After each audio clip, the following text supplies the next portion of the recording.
you Trekkies and TV ad. Hey everybody, welcome back to the Bestiary Boys, where we do deep dives into monster manuals and bestiaries.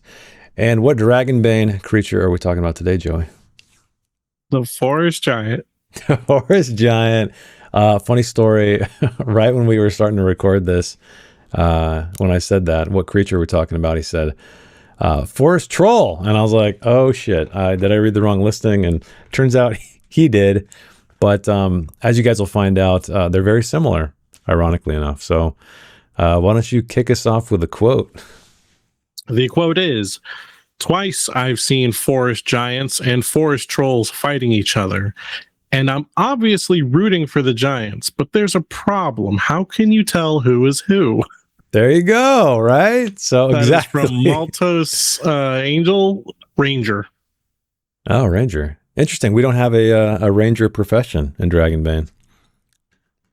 Yeah, just hunter. Yeah, just hunter. Close enough, I guess. Close But enough. let us, so yeah, funny how Maltos could not tell the difference either. So let's let's move into the artwork, because the artwork also looks kind of troll-like. Mhm. So we have this it reminds me a lot of Where the Wild Things Are. Yeah. Just the style, the nose, the horns, the stature, and so forth. But we have this this giant holding onto a tree. Looks like there's some bears looking up at him. There's a little waterfall with a creek or a river trickling down, and yeah, he's got a hell of a mane of hair though, doesn't he? Or she? He does. Yeah, it's like rock and roll, man. It's like Meatloaf or something. Lots of hair on the legs, accessorizing with that little bracelet of like branches, I would assume. Yeah, cool. But these are my favorite pieces of artwork in this bestiary, because I always love the context, like the environment and stuff. And when we see the bear and the cub, it'll make a lot more sense as to why there's animals about. So I guess that's a big brown bear too. So that's a big, giant.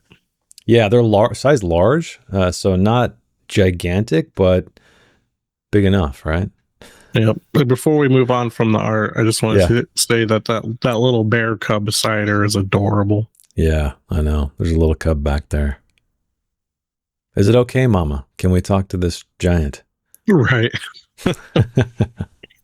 All right. So going into the description of these forest giants, which I'm going to think that they may be gentle giants. Smaller than others of its kin, forest giants are easily mistaken for trolls as they roam our what is that word? Coniferous. What does that mean? It's a type of tree, coniferous forests. Oh. Well, the more you know.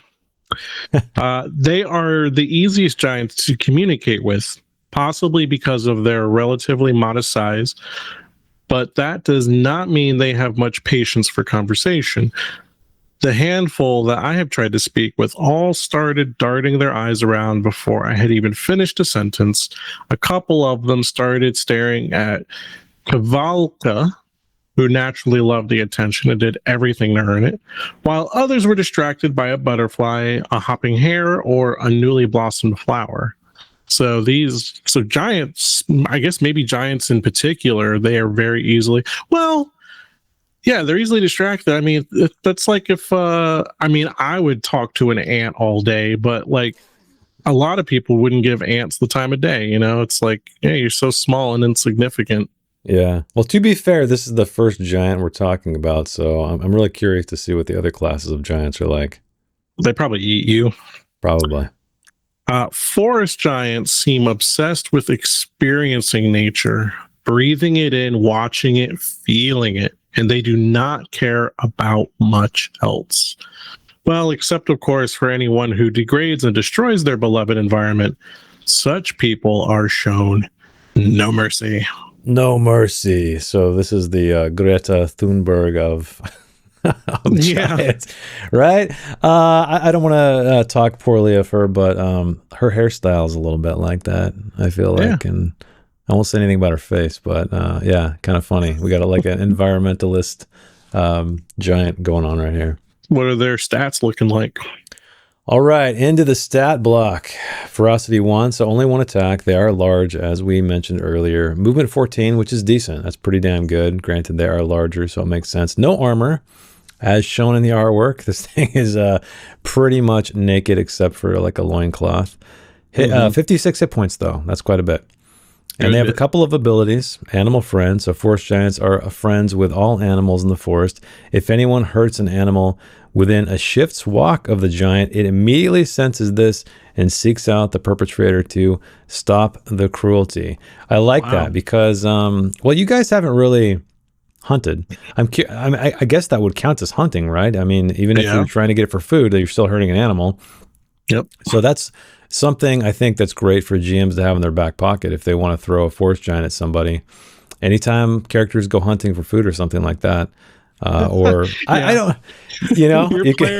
your players are out of rations. They're really hurt for food. They finally remember the mechanic of hunting, and then you throw a giant at them over it. They're gonna love that. Totally.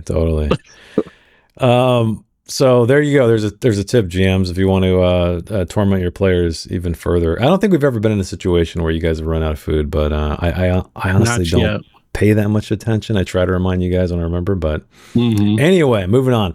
Woodland camouflage. So in a forest giant can blend in with its surroundings at any time and become invisible as long as it remains still. So cool ability. It can watch silently. But moving on to the monster attacks. These are pretty cool.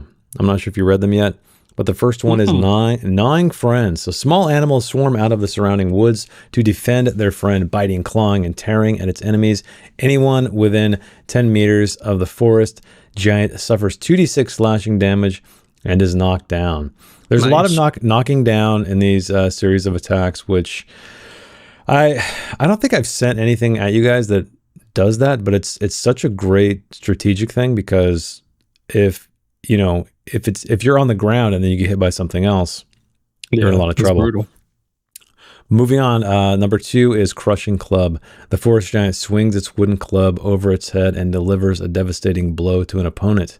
I like that. Finally, got to have a giant with a club. The club deals 4d8 bludgeoning damage and knocks the victim down. That's crazy. That's a lot. Yeah. And then we got a body tackle. This giant, it kind of acts like a pro wrestler a little bit too. So the giant charges forward and tackles an opponent with full force, inflicting 46 bludgeoning damage. The victim is knocked down and becomes dazed. And then they also have a bear hug, another wrestling move. The giant stretches out its arms and pulls an opponent close.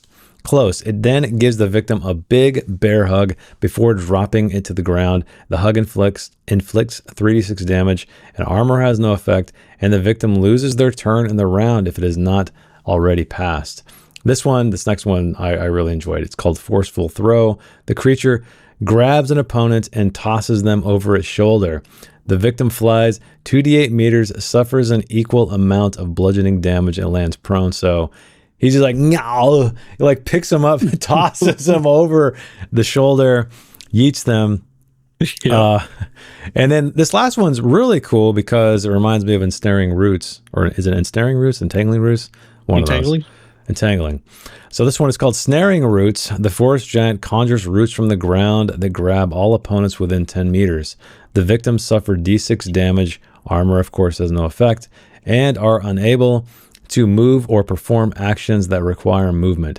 It takes a successful strength roll, counts as an action, to break free.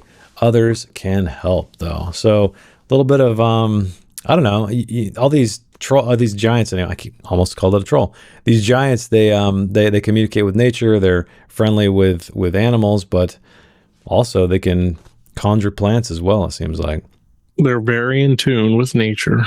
They are. Yeah, really cool set of attacks. But speaking of how you might encounter these giants, what is Free League telling us? Well, for the random encounter, we have walking through the forest. The player characters come upon a deep pit where a wolf is trapped. It whimpers pitifully, but also growls at anyone who comes close. Gotta give it some food. If the adventurers rescue the wolf, a forest giant emerges from the forest and thanks them before calling the wolf and disappearing among the trees. If the player characters do anything to hurt the wolf, the forest giant interrupts them, ready to rumble, unless they leave immediatally. Ready to rumble. More wrestling references here. My question is, why didn't the troll? I'm called troll again? Why didn't the giant save the wolf? Is it just like a coincidence or something? Like maybe the giant is looking for it, and then the players find it first, kind of thing. You think?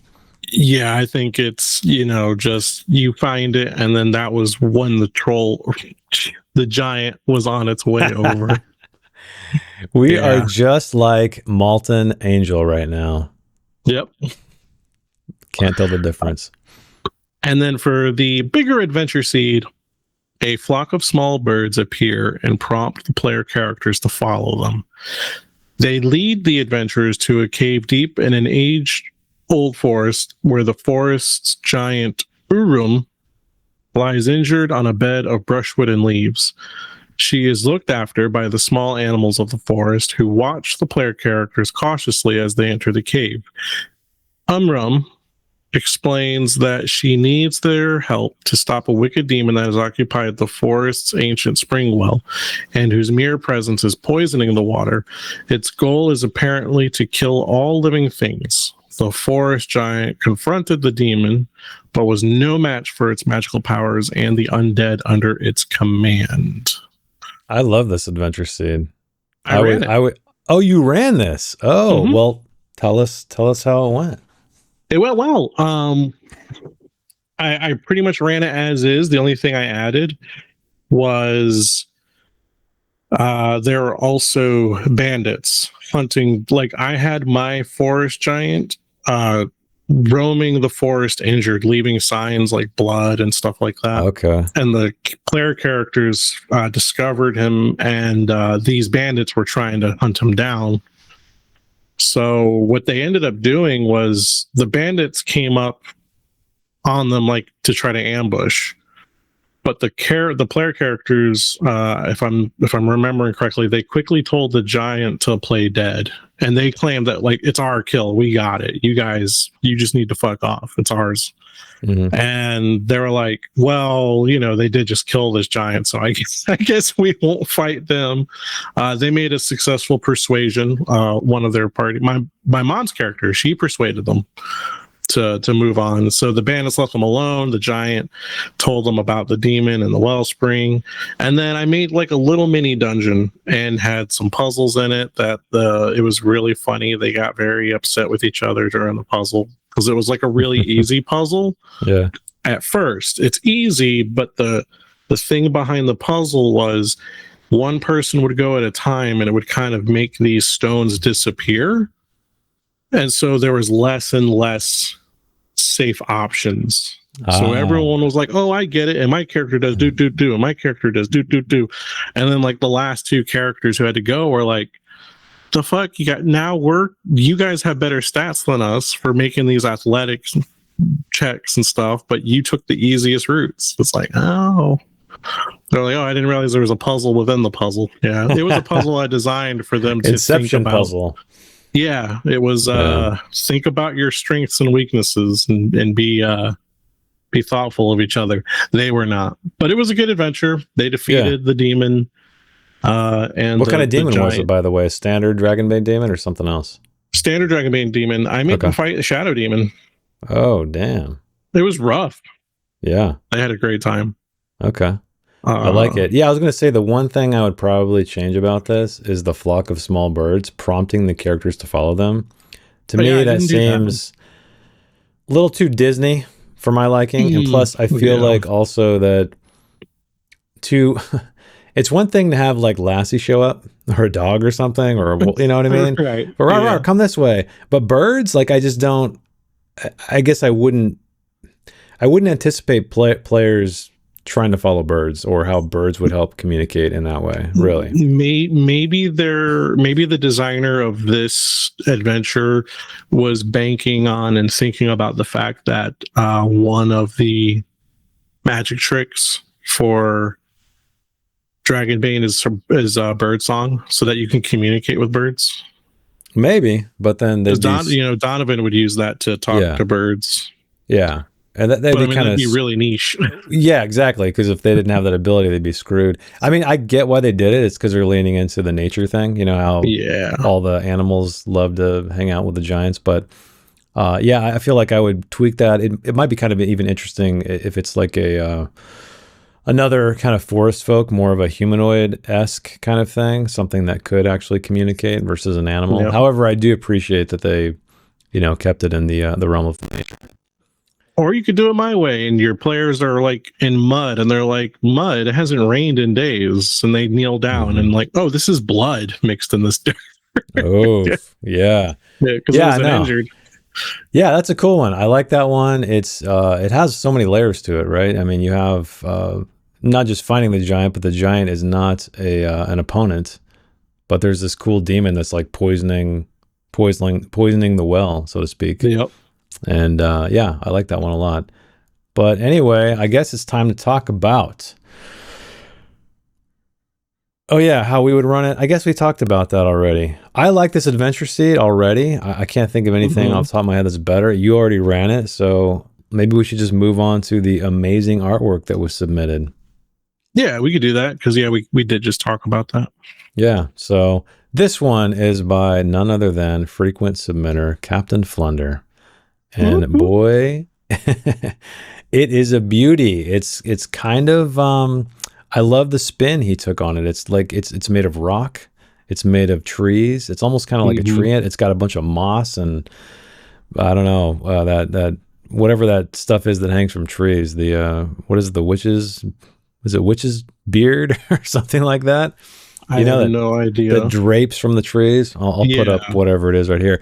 But I'd say one of my favorite things about this, though, is the secondary thing that's going on. There's two birds like fighting in the upper left-hand corner. I guess like claiming territory, the shoulder of this giant. But yeah, kind of reminds me also of the rock biter from Neverending Story. Yeah, a little bit. It's all made of stone, but I like how the moss is the beard of this creature. So really cool nature mix, I guess. Yeah, but I like that he's got two different trees growing on him. He's got what looks like a pine of some kind growing on the shoulder. Oh yeah, because it's more needly. And then he's got a regular leafed tree growing out of his head. Yeah. That's and the birds cool. The birds give you a sense of scale too. So this thing is not gigantic. It's still large as shown in the book. But yeah, this is a really cool take because it's a total mix of all the environmental things you'd find out in nature, or most of them anyway. And beautiful color composition for the background. The slightly lighter green meadow grass that he's walking on with it's still light but deeper green outshadowing trees in the background. Really good. Yeah, watercolors, inks, it's beautiful stuff. So Captain Flunder, thanks man, appreciate it. I'll put all of his links, or his link that I do have anyway, down below if you want to check out his cool portfolio. So I guess that brings us, if you guys out there would like to submit some things to us, check out our email address. It's archivistofadventure@gmail.com, or you can join our Discord server, IM me, or DM me, DM Joey. We will get it up here and feature it. It doesn't have to be art. It can be stories, like we had a cool introduction to the fairies that someone submitted earlier. That was a lot of fun. It can be sock puppets. We still haven't got a sock puppet yet. Hoping for that. Anything, poetry, whatever it might be, writings, music even. That would be kind of cool. How you would use the creature. How you would use the creature. If you have a cool adventure seed, if you have a cool random encounter, send it our way and we will throw it up here and share it with everybody else. So anything else we want to talk about forest giants and media, I guess that's kind of where we are. But I would say, like, granted it's not a forest giant, but the rock biter from a Neverending Story was very reminiscent of Captain Flunder's. Granted, he's made of stone, not necessarily a forest giant, but I mean, another good giant-esque beast that is communal with nature, though, is Ludo. He's not really. He calls for the stones. Yep. he's not giant. He's giant compared to, you know, a normal person, but I love Ludo. Ludo is probably my first favorite, just weird creature. Like, that's the first creature I saw where I'm like, I don't know what the hell that is, but it's cool. And I like that he falls for the stones. Yeah, because he's kind of like, he's hairy, kind of like a giant, kind of like a troll, but not really. Has somewhat of horns. Yeah, he's got the horns. He's got kind of a more animalistic face, I guess. He doesn't have like, you know, a big troll nose or something like that. That's what I always loved. Like a sunken nose. Yeah. That's what I've always loved about Jim Henson stuff. And I think it was Brian Froud who did a lot of the character design for all of Jim Henson stuff, like the Dark Crystal and Labyrinth and stuff. So he's an amazing artist, and I believe his son actually worked on the Netflix, not reboot, sequel, whatever it was, the Dark Crystal thing. Oh yeah. So yeah, his son followed in his footsteps. Yep, and well too. Yeah. Cool stuff. Well, I guess that's it for Forest Giant. Did you happen to look ahead and see what we're talking about next week? Well, next week it's the Forest Troll. Finally, it's the Forest Troll. I think it's perfect because this is going to show a contrast between these two things. Because, as noted in the description, who can tell them apart? Right. Well, we will find out just how similar they are next time. So, thank you guys so much for hanging out with us and watching. And don't forget to submit any kind of content for Forest Troll next week, and we will feature it here on the channel. And suggestions of other books or beasts and, you know, other monster manuals. Yeah, of course. Yeah, just so you guys know, again, I should probably state this at the top. Maybe I'll put it in a pinned comment, but we were just going through Dragonbane just because we're playing Dragonbane and we thought it'd be cool, but we want to continue this series to be not just Dragonbane focused, but any kind of game out there. I know some of you guys have submitted complete bestiaries, which I've sent Joey as well. Like, I know the Mary Mushman one from I think it's OSE, which looks really cool. But and now we have the Aberdeen bestiary. Yeah, we got the Aberdeen one, which would be epic and amazing to go through.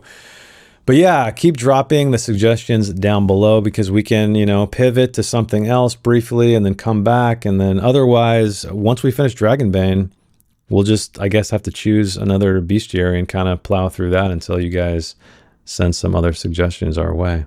Yeah. Cool. All right. Well, we will see you guys next week with Forest Troll.